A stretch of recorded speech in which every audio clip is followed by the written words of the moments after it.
కామారెడ్డి జిల్లా బాన్సువాడ మున్సిపాలిటీ 19వ వార్డులో ఎన్నికల ప్రచారం జోరందుకుంది. అభ్యర్థి అజీం ఇంటింటికి తిరుగుతూ ఓటర్లను కలుస్తూ తనకు మద్దతు ఇవ్వాలి అని విజ్ఞప్తి చేస్తున్నారు. తాను గెలిస్తే వార్డును ఆదర్శ వార్డుగా చేస్తాను అని, సమగ్రంగా అభివృద్ధి చేస్తాను అని హామీ ఇస్తున్నారు. ప్రతి సమస్యను పరిష్కరిస్తాను అని హామీ ఇచ్చారు. ప్రజలకు ఎప్పుడూ అందుబాటులో ఉంటూ సేవ చేసేందుకు కట్టుబడి ఉంటాను అని అజీం ప్రజలకు భరోసా ఇచ్చారు.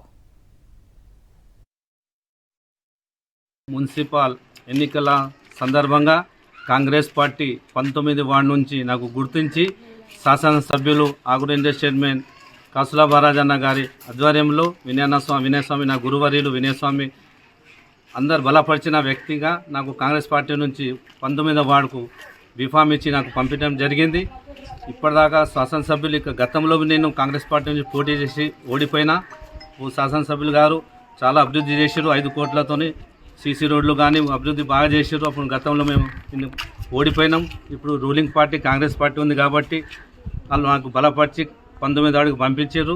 వీరందరూ కలిసి నాకు 19వ వార్డు నుంచి తెప్పిస్తే కాసుల బారాజ్ గారు చైర్మన్ అవుతారు. విజయమ్మ గారు శాసనసభ్యులతో ఏదన్నా పని ఉంటే, ఇంకా ఏమైనా మిగిలిపోయిన పనులు ఉంటే మా గురువారి వినయస్వామి ఉన్నారు, ఇక్కడ అతిక్ గారు ఉన్నారు, శక్కర్ గారు ఉన్నారు. వీళ్ళతో తోడు తీసుకొని అన్ని పనులు చేస్తానని మాటిస్తున్నాను.